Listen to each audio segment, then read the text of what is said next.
Hey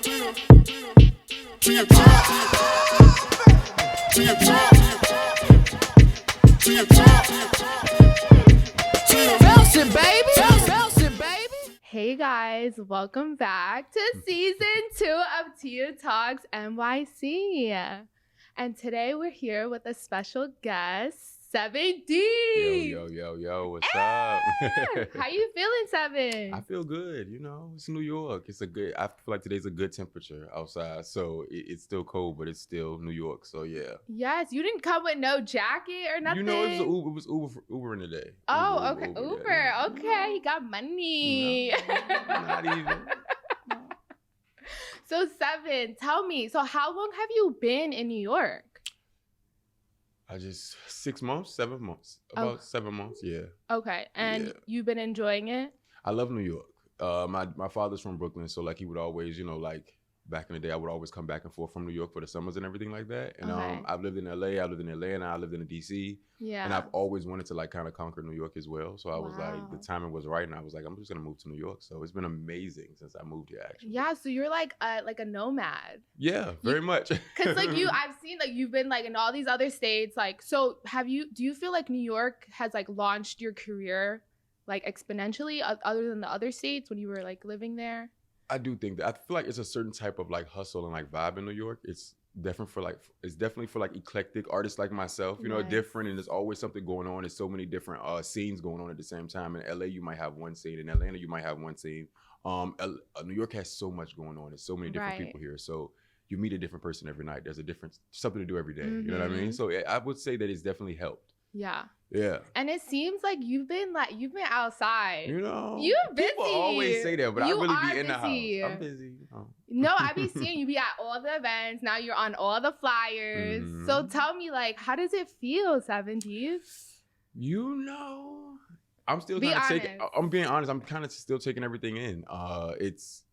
I'm big on manifestation and just kind of like, and I'm also as a creative, when I'm doing something, I'm already bored with it. I'm already on to the next thing. Mm-hmm. So I really don't ever take the time to sit and be like, wow, you manifested this a month ago or, a year ago or whatever. So I'm just taking it all in. It's crazy. Yeah. It's crazy. So 6 or 7 months ago, you came to New York. Yeah. I want to know, like, how did you get into like the ballroom scene? Ballroom, it's so funny. So I did a show. So I moved to New York. New York is huge with the ballroom scene. Right. So I did a show, and I had to actually, let's say I moved to New York 1 week. I had to fly out for a couple of weeks the next week to film a show. Okay. That was in Arizona. So I did that, and I came back, and one of my associates was like, yo, come to this $3 bill open to all thing with me. I'm performing here. I think you should come to it. I'm like, okay, cool, I'll come. You know what I mean? I've always seen ballroom, but I've never actually wanted to be a part of it. Mm-hmm. And I went to it and open to all. It's just all about everything that I stand for: creativity, every inclusiveness, so much art and everything. I was just like, wow, everyone's building each other up, and it seemed so cool. You know what I mean? Like, it made me want to instantly become a part of it. And I just kept going. You just keep meeting people, and they respect me for my craft, and I respect them for their craft. It'll be complete strangers coming up to me like, "I love you," and I'm like, I don't know who this person is, and they'll get called out in the middle of the ball, and it's like, oh, this is an icon or a legend. You know what I mean? So, and after that, it was just history. Right. So when I went to my first ball, I think you were there, and you were wearing like this kilt. Do you remember? Oh yeah. Was that your first one? That was like my second time walking. Okay, because I was like, I feel like this might have been like his first or second time. Yeah, it was like my second time. Oh, it was my second time. And you did runway. Yeah, I did runway. You did so good. Thank you. I be trying. And I was like, oh my God. When I saw you, I was like, oh my God, I gotta like talk to this man. Like, I gotta get him on the show. Thank you. I appreciate that. Yeah, I remember that when I wore my kilt. Yeah, that was the beginning. Yeah, that's so crazy. And now you're like important. Yeah. I'm okay. So you had a music video recently released, right? Yeah. Okay, so tell me about that whole process of like, getting all the talent and, just setting it up. Yeah, so my latest music video, Hips, the way that came about was, first, I'm a part of every part of my creative aspect I have been like from the jump. So as far as choreography, I'm always a really, really big part of it. But I would say, you know, manifestation. I'm going to be honest with you. I did a video called "Break My Back," and it was totally out of pocket. And I said, my next video, I'm not doing this because it's so expensive. You know what I mean? So, and I manifested it. Honestly, I sat and I manifested it, and I believed it, and I just kept working hard. And I had, you know, an executive producer and a director reach out to me and say, hey, we've been following you for a couple of months, and we want to actually sponsor your next video. Wow. And I was like, shitting me, like, are you serious? Awesome. So then they were like, oh no. And I was like, okay, well, you're gonna give me, like, you know, whatever, I don't know what the budget is, but I don't know, these people don't know me from a can of paint. Right. It's a good budget. Okay. And I was like, okay. And I know, like, I just think that the universe just places people in your life at the right time. Like, shout out to my choreographer, editor, Anthony August. Like, he's amazing. So I had already was working with him. And the talent process was easy too, because I worked with like a lot of people who are my friends or people that are associates or respect the grind, and I respect them. So I'm like, hey, can you come out to a video shoot? They're like, yeah. So it just happened. I went on the house that I shot the Hips video in. Actually, Billie Eilish and Ariana Grande shot their videos in there as well. Wow. So that was a dope fun fact when I'm out, because it was in LA. When I flew out to LA, and it was a day process. I think it took 9 hours. 9 hours? 9 hours. It was nonstop the entire time. No lunch break. Well, they had lunch breaks, not me. Everybody else had lunch breaks, but I'm so like in tune with everything, and I'm making sure that everybody's good. So like I didn't have a lunch break, but yeah, 9 hours of shooting, and it took a lot of planning. We planned for about 2 months. Damn. Yeah, it was crazy. That sounds like a lot. It was a lot. Work. And wait, didn't you have Alex from the Hot Haus? Yeah, I had there? Alex. Yeah. Alex was there. Gosh. I told him, I said, he lives in LA. And so I said, I'm coming to LA. I said, it's so funny the way that I did it. I strategically did it at the beginning of the new year. So, because I knew this video would be coming out at the same time the Hot Haus was coming out. And everybody would say, oh, that's why that makes sense. And I love cameos. I come from an era of cameos and videos. So now it makes it fun. It gives it substance. You know what I mean? Right. So let's go back a little bit. So you had the Break My Back music video. So you had like a lot of like the up and coming artists in the scene. You had Ja in there. You had Lolita Leopard. You had Malik. You had Danny. Yes. So you put it on for the community too. Let me tell you something. I feel like, you know, like I love my community. I go up for my community. I feel like that we are stronger together than divided. I feel like everyone tries to, like, especially with this type of industry that we're in, they try to like poke at you and compare you to people. But I love everybody. I love all of my community doing anything, regardless of what your occupation is or what you may do. I support it because it's creativity. Right. Yeah. So the scene when you and Malik, right? Yeah. So he was like the leading man or whatever. So what happened? Like, how did he get that role? No, to be crazy, I literally, like, I seen him out one day and I was like, yo, you're beautiful. And he was just like, but not that, I just like, you're beautiful, do you model? And he was like, yeah, I model. I was like, all right, boom, what's your Instagram? I said, I got a video coming up. Because I think I met Malik maybe a few weeks before. Everything happened so fast in New York. New York is not a slow place at all. It's not like LA. It's not like Atlanta. I met Malik maybe a week before the video or 2 weeks before the video. And I said, look, 2 or 3 weeks. I'm like, I got a video coming up. You want to do it? And he's like, yeah. I'm like, you scared in front of the camera? He's like, nope. I'm like, oh, I bet. Well, okay, right, let's do it then. Let's do it then. So yeah, that's what happened. And the numbers on that music video, they're doing well, right? Yeah, It's doing well. I'm not complaining at all. I like organic streams and organic views and everything so far. Well, everything, my entire everything is organic. I believe that's what you have. You should have an organic fan base, because that's what separates a legend from an overnight success. And that's how, you have those organic followers or support system or fans that's been with you and they actually grow with you. You have a long lasting career. So I like organic, and then everything is happening so amazing. And yeah.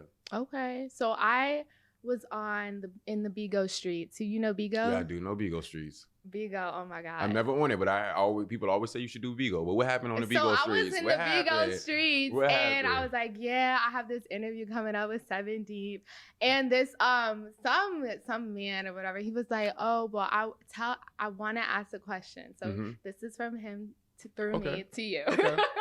So he wants to know, like, who do you want your audience to be? Okay, I want my audience to be whoever can connect with my music, and whoever can connect with me. And if I remember growing up looking at people like Britney Spears, Janet Jackson, but Juicy J, but Busta Rhymes, and still having to being able as a creative to connect with them. So my audience is whoever can connect with the music and have fun and just feel free and let loose. I don't have a targeted audience. Right.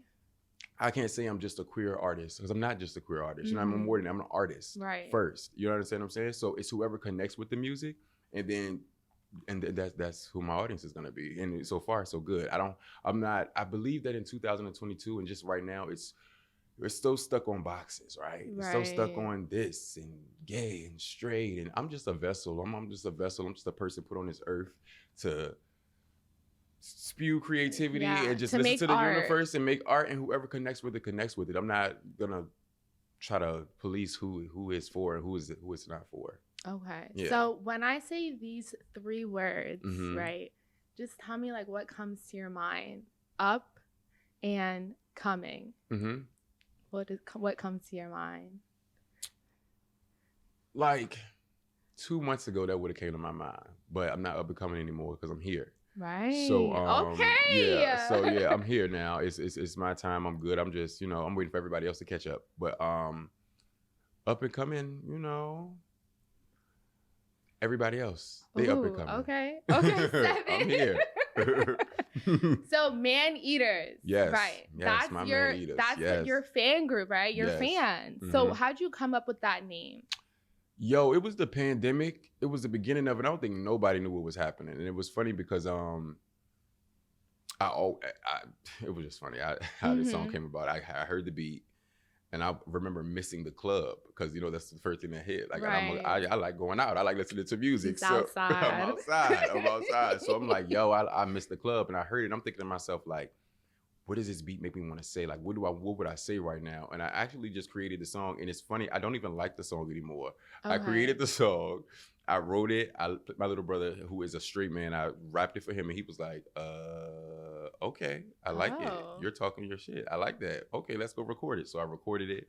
And I put out a video to it. I shot the video in my apartment building. So funny. I shot the video in my apartment building in my amenities, using the amenities from my apartment building or whatever the case is. And it just went stupid viral.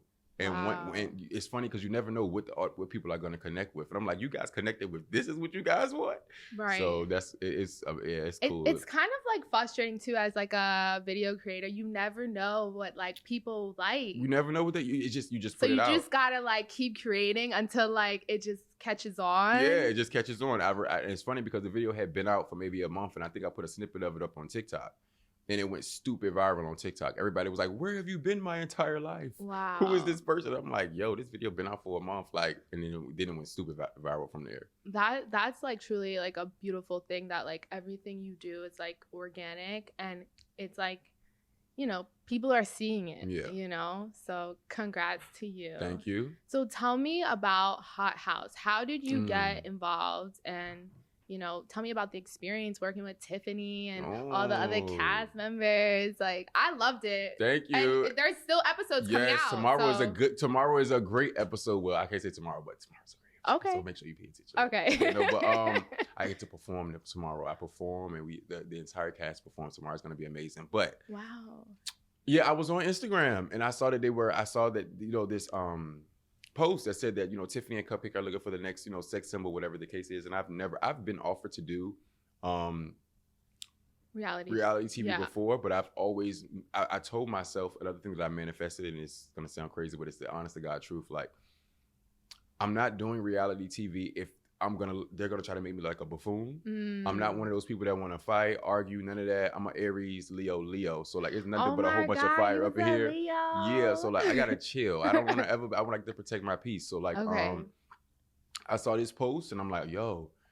And I did a submission video, and literally like 5 minutes later, one of the executive producers was in my DMs like, I'm a big fan of yours. I cannot believe I just ran past your tape. Like, your song is my song. Wow. And I was like, wow, well, push me to the front then. If that's the case. So, hello, I'm here. And that's what happened. And next thing I know, it was, the whole process, and I was getting flown out to Arizona. Tiffany's amazing. She is a sweetheart. Cupcake's amazing. They're a sweetheart. Matt, Nikki Monet, the entire cast. All different weirdos, all different people from different walks of life, all different everything. It was such a diverse cast. Very, very too. diverse. That's very, why I really enjoy it. And it's educational. It's not like if you want to see something people are gonna be fighting and stuff, that's not what this is. This is about bringing awareness to something that I feel like people try to shame. You know what I mean? And some of like sex workers, you know what I mean? So some of the best people I've met are sex workers, especially on the show. You would never think, you know what I mean? Like a lot of my castmates, and it's just an occupation. It doesn't mean, you know, you should be shamed for it. So, yeah, it was amazing. Yeah, I think the last episode, it was one of the episodes, it was super uplifting because I just feel like the fact that, like, you know, when you got kicked off the first episode or whatever, you were still there. So it was like, we still got to learn more about like you and like all the other people. Because, you know, usually on reality shows, everyone gets kicked off and they go home. And then you're like, oh my God, I miss them. Like, what's going on with them? So like, how did you feel when you got, you know, like kicked off the first episode? To be honest, like, to be completely honest, I told, when I knew that I was going to be doing this, I said, look, all I need is one episode. I probably manifested this. So I said, all I need is one episode because honestly, like, you see how the show like unfolds.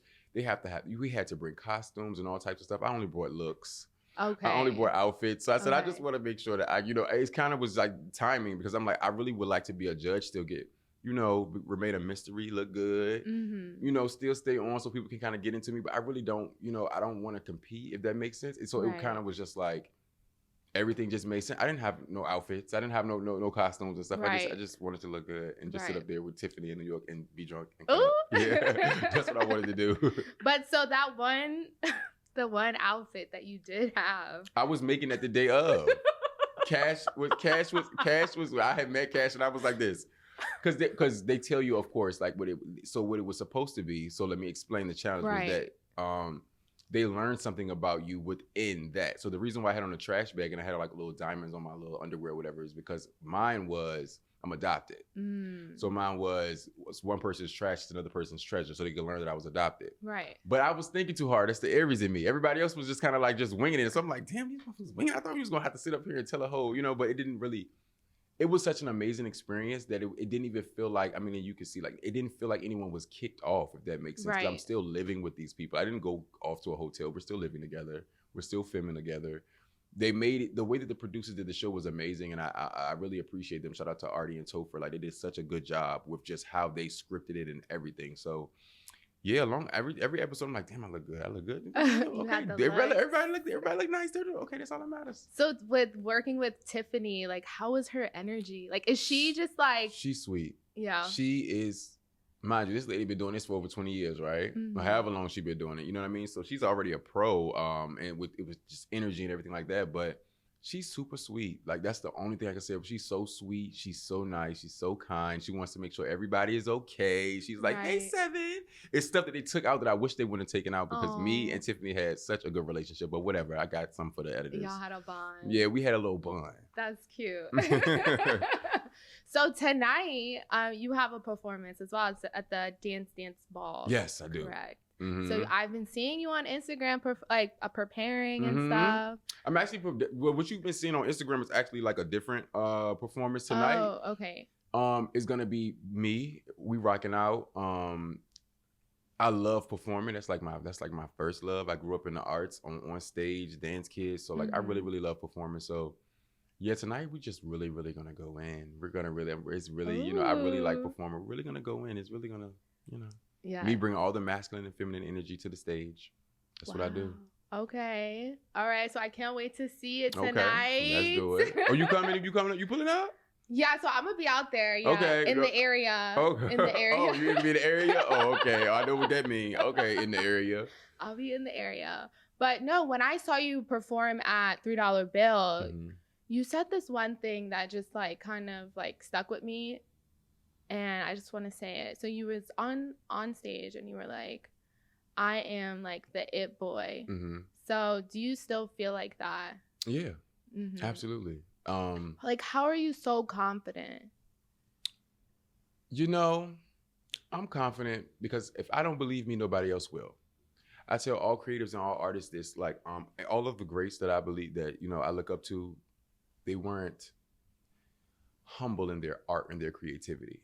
If I hit the stage in front of a bunch of queer people who are literally the most judgmental, let's be honest. Very, very judgmental. If I hit the stage in front of a bunch of queer people and I don't believe it, they're gonna see it, they're gonna feel it. So let's start off first. I know I'm that person. I know I'm that guy first. Okay. And you're gonna believe it second. I know, because I have to know it first, right? And I just think that years of just having to be my own source of everything, happiness, peace, my own source of everything. It makes you confident. You know, when you go from nothing to something, when you do the things that I've done and you fight, you deal with the stuff that I've dealt with, or you haven't like, you know, turned to drugs or jail or killed yourself or anything like that, you could be confident in that. And when you know that you develop good, I guess you create good art, there's nothing wrong with saying I create good art. That's not arrogance, that's confidence. You know what I mean? And I feel like sometimes they don't want us to be confident. They don't want the queer Black man to be confident. They want us to just be kind of like, but no, I mean, that's ballroom. You should go into every interview confident that I'm going to get this job. If you go in and you look like you're scared that they're not going to want to give you the job. If you go in like, I know for a fact that I'm the person for this job. This job was made for me. Thank you to all of the other candidates, but they're going to be like, okay, give him the job. He's confident he got it. So I feel like everyone should go into if you are equipped enough, you know, if you have the talent and everything like that, and you know, and even if you have to fake it till you make it, you know, I feel like it starts from within first. And I'm going to teach it to my kids. I'm the oldest of 11. Wow. I teach it to all of my siblings. You know what I mean? My dad's from Brooklyn. He's super duper cocky. So it's just kind of like just fell down a tree or whatever. Yes, so yeah, like it's in the blood. It's in the blood. You know, it's in the blood.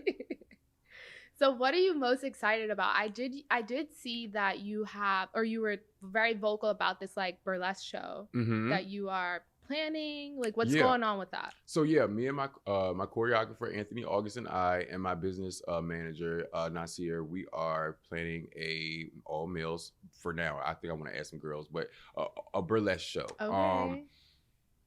Again, this is the confidence in me. It's going to be one of the greatest shows to ever hit New York and hit the earth, honestly. Like, I've been to, what happened was I went to Vegas to see, and I saw Zoomanity. I have a lot of friends that like dance and stuff. I saw Zoomanity. If you guys haven't seen that, you should definitely see that. It's like the Circus Soleil, but it's the sexual side of everything. Ooh. So it's like burlesque. It's so dope. I need to go. Yeah, I'm telling you, you can't have phones. Wait, what's it called? Zoomanity.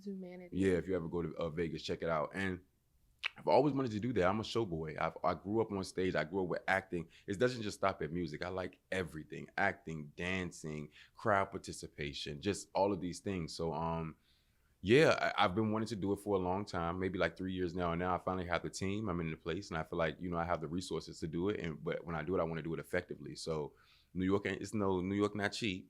Right. The venues is not cheap. Nothing about, and when I do stuff, I don't like it to be ghetto. You see my videos. Yeah. Like, I don't like anything to be ghetto. So it's like, I gotta, you know, we're taking our time, but we definitely, we're looking at September, October. I'm gonna have an audition for the guys early March. With the cast early March, and then we're gonna go from there. We're gonna go like on a promo run, photo shoots, all types of stuff. Yeah, choreography. We going, and I still have like, you know, shows and stuff for like Pride and that stuff coming up. So it's gonna be a fun 2022 for me. Wow, this is so exciting. Thank you. Like I'm ready to just keep watching you and see you get even bigger and bigger. So with reality TV, do you feel like you would like start your own like reality show? No. I'm an artist first. Okay. You know what I mean? I feel like that reality TV sometimes can take away. I feel like social media and reality can take away from your artistry sometimes. Unfortunately and fortunately enough, we need it today. You know what I mean? True. I don't really have an interest in doing any more reality shows, but I see how they could be beneficial to some people, but I don't think I would ever want to invest in anything like that. Okay, so it's over. Yeah. I mean, I'll do Hot Haus. I'll keep doing Hot Haus because I love the concept and the setup. But no, I'm not doing it anymore. No, New York. No, absolutely. Not me. You won't have me running and screaming, exes coming in. That takes away from your artistry. You know what I mean? True. That takes away from my message and my purpose here on this earth. I don't want to be a person on TV that you guys are laughing at or saying he should have did this or trying to get into my business. That's not. Listen to the music. Mm-hmm. So how have you been able to use social media to your advantage? Because again, it's marketing now. The labels are shitting themselves because you could go viral on social media. You could go, you could really be your own marketing, and word of mouth travels. So in my case, this person knows this person, and you never know who follows this person. So when they repost it, this person sees it. You're your own marketing person at the end of the day, especially if it's good quality art. Right. You know what I mean? So, yeah. And then too, that's my direct line to my fans. That's my direct line to the man eaters, to my supporters. Like I swear I feel like I got like Nicki Minaj fans. Ooh! I'm gonna call them, they're like the Barbs, like, but like 7.0. They are crazy over me. But yeah, like it's my direct line to them, and it's easy because you know exactly what your fans like, but you also know exactly what they don't like. I would rather not dance as much, but my fans love when I dance. So I'm like, okay, I have to keep dancing. I would rather not dance. I like when you dance. People like when I dance. Everybody. I don't like when I. You're a good tiring. dancer. Thank you. I appreciate it. My fans, if I don't dance, yeah, exactly. If my fans, if I don't dance, they're like, yeah, that was cute, but where the dance moves at? And I'm like, okay, yeah, all right. So. Right. Mm-hmm. So when you first started making music, were you more of like a singer or a rapper?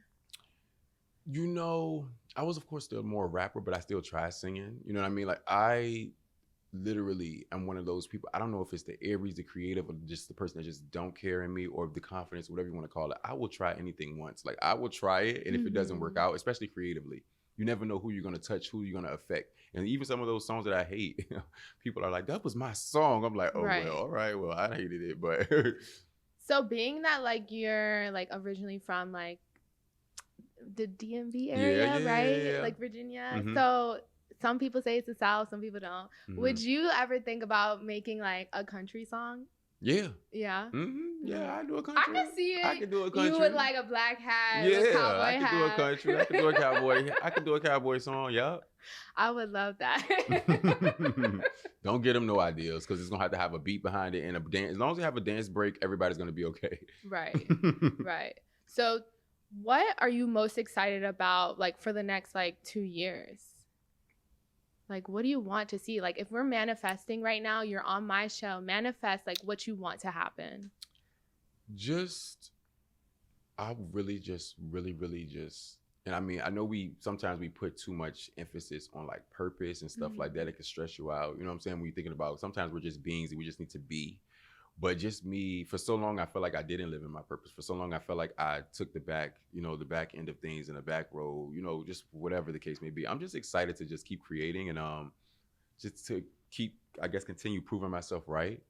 I know an award show performance up in there somewhere, a major award show performance is up in there somewhere. I know, that big breakthrough that everyone talks about, even though I've been doing this for a long time, that big breakthrough is like right around the touching. Like, it's coming. I'm excited to see. I'm excited. I can't say that my art is not my work, because it's my work now. I'm a full-time artist, so I can't say that, but I'm really excited to really get to it. You know what I mean? Like, really bring back talent and creativity and pop culture to, you know what I'm saying? But I'm really excited to bring that back. I really feel like that the industry is missing that. I will always stand on that. I feel like that I really don't get excited. I don't get excited about that many artists or music today. I feel like it all sounds the same. That's why I make a conscious effort to only listen to myself and, greats, right. Because like in storytelling and stuff like that. Yeah, so I'm just excited to just, remember when, like, I don't know how old you are, but remember when, like, it'll be like people and certain artists would change the way music sounded? Yeah. That's T-Pain, Migos. It'll be like, why everybody sound like this person or that person? You know what I mean? Like, I'm excited to like change the way music sounds, right? And what that means. Like, even when I was like listening to your music, it was like I got like a little bit of pop, a little bit of R&B. I kind of felt like with the hip song, it was giving like a little Latin, like Brazilian vibe. Yeah. So I love that. Yeah. So like, how would you change that? Like, what are you trying to make, like a new genre? I'm really not trying to make a new genre. I'm just trying to. I want it to be more fun. I'm trying to continue to be fun. You know what I'm saying? Like, nobody can rap like I rapped over that type of beat. The only person that did that was Lil' Kim and Eve. You know what I mean? That song is kind of like sampled off of something like that. You know what I mean? Like, people are more so trying to stick. People are trying to make money these days, and they're trying to stick to what everyone else wants to hear. I'm more so about trying new things and seeing whatever my community is, whoever, because I know we're out here. I'm not the only one. Right. So if I'm the one that has to step up and say, hey, we want fun music. And it's funny, I was making hips and I was like, I really wrote hips for like a pop person. Okay. I wrote it for like a pop girl. Like, it's 2 a.m. and I'm ready to go. A pop girl could sing that instead of me singing it. But I wrote it and I said, I'm doing this. You know what I mean? Like I'm doing this. You know what I mean? So it's different for my deep voice to be talking about those kind of things on that type of beat, to be performing this way people are getting it. It's never been done before. So I understand it might take people a little while, especially with my type of subject matter, but I don't want a new genre. I just want it to become fun. I just want to have fun and light, and music should make you feel a certain type of way, and it shouldn't all sound the same. So when you're writing music, like how do you get into that like vibe, that mood where you just like, I'm gonna just keep writing and writing? Like, I drink. Oh, you gotta get drunk. Okay. No, it just, all of my music is like, everything comes from experience. I write I've written every song that I've ever sung before. So, yeah, like it just depends on, like, Hips was a wild night, and $3 bill. That's what that was. That was a wild night at $3 bill. It's 2 a.m. and I'm ready to go. I gave him the look like, you ready to, man? Yeah, that was the wild night at $3 bill. So yeah, like, and I get to writing. I see, first, I'm a dancer. I love dancing. I started dancing. I fell in love with dancers first. So if the beat makes me feel a certain type of way, I'll think about what, like, you know what I mean? Like, what do I want to say? What is this telling me? Because I hate a song that the beat doesn't match what you're trying to say, like, right. Or the video, you know what I mean? So yeah, I try to just say what I want to say. So writing is always a fun process to me. I have some cool songs coming out that I can't wait you guys to hear because they're different. So. Okay. So do you plan on like doing any collabs with anyone? I have a couple of collabs coming up. Actually, I'm featured on a few new projects, and when I tell you guys are gonna hear these songs, and you're gonna be like, "Yeah, it's not me to say because it's not my song." Oh, okay. But I've signed the paperwork. All the dotted lines are signed, and it's the features coming up. Okay. Yeah, they're good. They're coming. Okay, I'm so nervous everyone about be on the lookout. Yes, be on the lookout. Be on the lookout. Yeah. So in some of like your previous interviews, you talked, or not even like your interviews, but like in the music and on social media, you talk about like London. Mm-hmm. Oh, child. London, the UK. London, the UK. So hello there. Do you plan on like performing out there? Absolutely. I love the UK. I love London. Everything about London I love. And right. I plan on being there to perform. Okay. Yeah. So what draws you to the UK? Fashion, the culture, the boys. Ooh. It's just the accents. I love it all. Mm-hmm. Like I really do. Yeah. London's a good place. The UK. The UK. So he'll be there soon. No, I won't. I'm staying far, far away from the UK. Oh! For now. For now. So being in New York, let's talk about just like New York shit. So where's like your favorite restaurant in New York City right now? Budokan. Budokan. Mm-hmm. I like Budokan too. I like it's Budokan. Like it's like dark and like there's like a candlelit dinner. Yeah. It's cute. I like Budokan, yeah. So what did you eat when you was there? I was drunk. I don't remember, but I know I had like, it's like real Asian based. So like the dumplings and stuff like. Oh, you know what else I had? I had the lamb chops. I think they have lamb chops, and the lamb chops. You're not vegan. Oh no, but I think I'm gonna be vegan because I'm just recovering from food poisoning. So I think you can still get food poisoning vegan, but I feel like it's less of a chance. But yeah, one of these restaurants just gave me New York for you. Somebody said that's the New York lifestyle. You got 2 more times for you. I said, true. What? What do you mean? They said, yeah, that's the New York lifestyle. You got food poisoning. So yeah. Yeah, just be careful. Yeah. Are you vegan? I just went vegan. Oh, how do you like it? I feel good. Okay. And I'm happy. Good. So that's really all that matters. Mm-hmm. Like everyone's gonna be like, oh, well, why don't you eat chicken or beef? I'm like, no, I don't want to eat no more meat. Yeah. I feel like it just makes me like bloated. Yeah, I feel like it makes me tired. So I'm over it. Yeah. Okay. But yeah. Are you hungry though? Sometimes I be hungry. Okay. So I gotta keep like snacks with me, okay. Like apples and bananas. Okay. But if you need help, let me know. I will. I'm gonna hit you up. Oh my God, Tevin, you didn't bring your. I did. What I had to bring again? I told you to bring something to share with the people. What do you mean? That was sentimental? Yeah. I did. Oh, let's see it. You guys gonna laugh at me. It's so plain, but it's sentimental.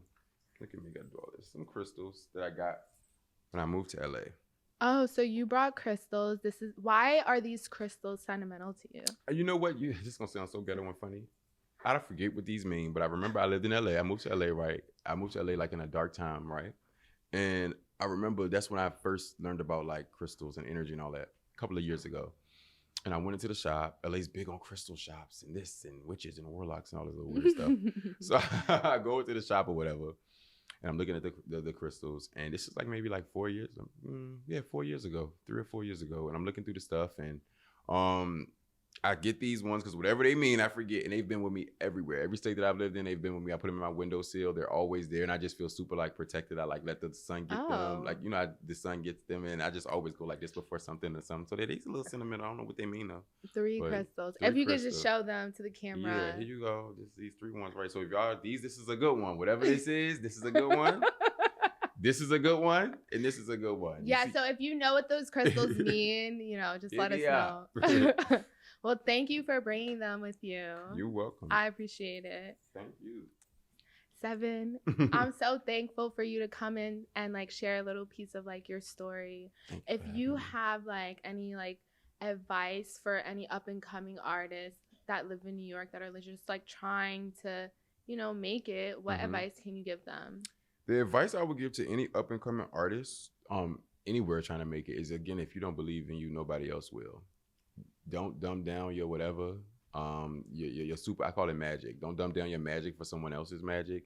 If your gut tells you no, then that's we all have a gut for feeling for a reason. So whether that's whatever you believe in, universe, God, whatever you believe in, that's whatever you believe in is speaking to you. So if your gut says no, then it's probably a no. So listen to your gut. Great things take time.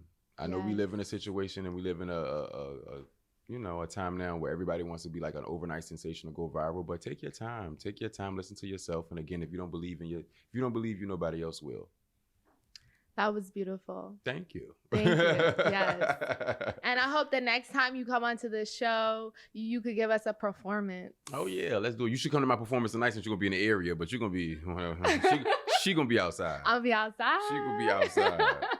Thank you guys for listening. Thank you and guys. This is Tia, and we out. We out. Yay. Hey. Here we go. We got one more question, guys. Just joking. Just joking. What's going on? So, Seven. Yes. This hair, what you gonna do? Oh. Are you keeping the blonde? Like, I know. Seen you going back and forth. Like, what's going on? Yeah, like with my hair. So, I've had every hairstyle you probably can think of. You know what I mean? So, and blame Janet Jackson and Rihanna and Busta Rhymes. Like, I just think my hair changes with my moods and with my eras. And right now I'm in my blonde stage. My blondes have more fun stage, but I always have loved blonde. I don't know what I'm gonna do next. Okay. I really don't know what I'm gonna do next. I do know that locks. I've had locks before. Oh, okay. I've had locks blonde before. Locks. I was gonna do blonde locks. I just, I come from an era of, like I keep saying that, like when artists look like artists. And I love the black. I love, being black, but it's so bland. It's like so boring to me. Yeah. You know what I mean? Like I come from like knowing, okay, look at Busta Rhymes' hair. He has his dreads. Right. Locks. So you want to be known for your hair? No, I just feel like that, It's a statement. It was a package back in the day. You knew, like, this was Seven's, like, when at the Super Bowl, when everybody had this, right? I went viral because everyone else was saying, look at all these baby Sevens on the stage. Guys didn't even get into Kendrick's performance because you were so worried about that's impact. You know what I mean? Shout out to all my friends that did the Super Bowl. Y'all guys did amazing. But yeah, I don't know what I'm going to do next, but we'll see. Yeah, stay tuned. I might get what you got. Just bundles, but mine the gonna be fake. Yeah, the curls. No, blonde. Imagine. Could you imagine? Oh my God, I can see you with like a blonde fro, No, I think next. What I really honestly want to do is cornrows. Ooh, okay. I want blonde cornrows, and I want them all. But I don't take time to let my hair grow out because I'm just so impulsive. It was supposed to grow out, and then I was doing a hip video, and I said, cut this off of my head. I want it to be short. I'm just very impulsive person. Aries in me. Aries, fire sign. We're fire signs. All right, what's your sign? I'm a Sag. Oh gosh, hey Sag, you guys are horrible. I'm just joking. Don't say that. You guys are horrible. I have some good friends that are Sagittarius, but that's it. It's enough. It's enough. Interview over. Interview over. Shout out to Tia Talks. Yes. Let's baby.